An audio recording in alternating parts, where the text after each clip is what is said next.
Welcome to this episode of Burn and Learn. I'm here with Kyle in San Francisco. We had a good trip here. I went to Puff Puff Pass. They really liked my work, ordered a bunch of stuff. We're going to be doing business with them. We went the long way around. We went to Silicon Valley and Mountain View. Tried to go to Fatty Zone. Unfortunately, I missed the buyer. Not a problem. We had a cool trip.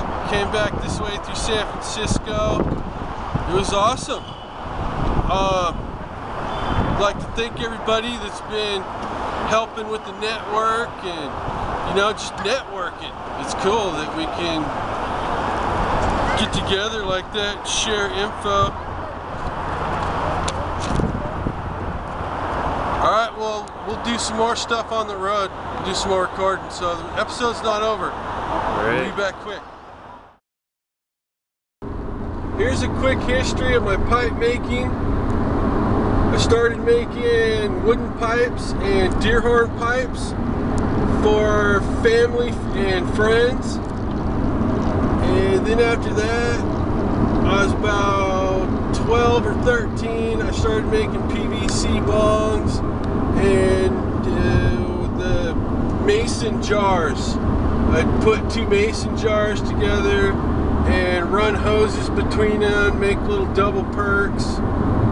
And then I was working making fish nets, and I pulled these guys out of a ditch, and they said they were going to get oxygen, and after they got oxygen they were going to go make some pipes, and they were making a bunch of money each month.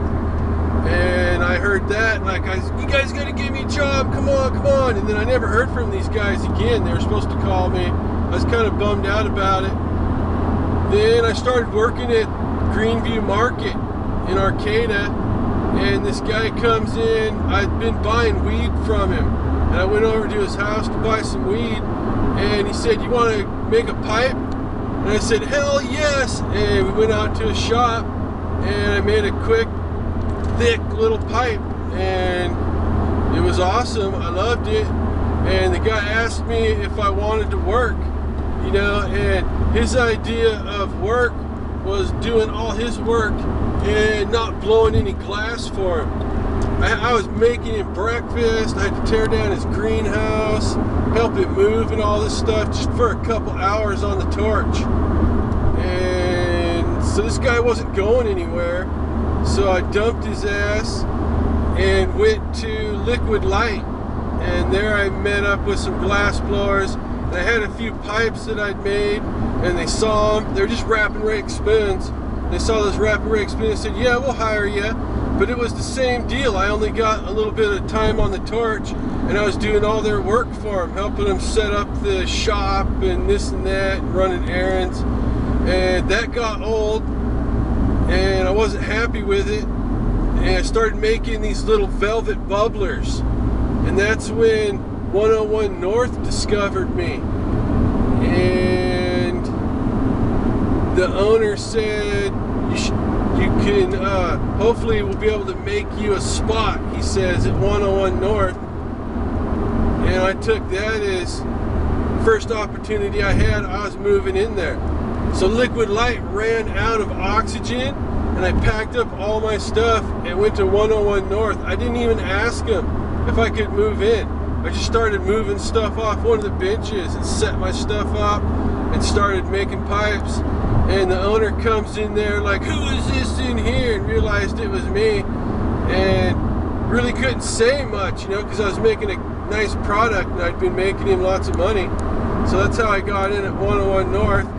And did that for a few years, making killer money. I was making 50 velvet bubblers a week. And then, what happened? They got shut down. And from there, I built a shed and started blowing glass in there. And I did kind of a city trip like I just did this time. Went way down to San Jose, came back up through San Francisco, met up with a real good shop, worked for them for a long time. Then we parted ways, and I was able to make a living in our Eureka, Arcata, McKinleyville area. And then just recently, there's some issues with some of the shops there. You know, no fault of their own. And so I need to have a place to sell my pipes. Like, I like to know that I can make a phone call and sell everything I have. And that worked out today. Went to Puff Puff Pass in San Francisco. They loved the product. They said, bring it in. We'll buy everything you make. You know, just send the stuff to us. We'll give you the money. You know, that's the way I like it. They're real excited about the product. The guy tried to say, well, we already have this stuff, you know, and I'm all, no, you don't, okay? Because nobody makes pipes better than I do. Inside out fumed pipes. There's nobody. He says, oh, well, let me go get some. And he goes in the back, and they were all weak, kind of yellow fume. None of the cool blue, none of the purple, none of the green. And they were shaping funny. They didn't have the flat mouthpiece. They were too skinny where the stem came into the bowl. Looks like it would snap off the first time you smoked out of it. So I got that, and that just gets you up to date. So we're going to Santa Rosa. Gonna go see my buddy Bob at Peace Pipe. So we'll pick it up there. Peace. See ya. Okay, we're here in Ukiah. We're gonna wrap up this episode. It was an awesome trip. We had tons of fun. It was very fruitful. We just got done at Peace Pipe in Santa Rosa. Got to talk to my buddy Bob. The guy is freaking awesome. Love you, Bob. Want to thank everybody. We got another sponsor for the Burn and Learn Burn Off. The fan club, everything's going off. Everybody's having a good time. They're sharing the info. It's awesome. Kyle and I are going inside to get a burger and some fries. So we'll talk to you later. See you, fucker. Love you.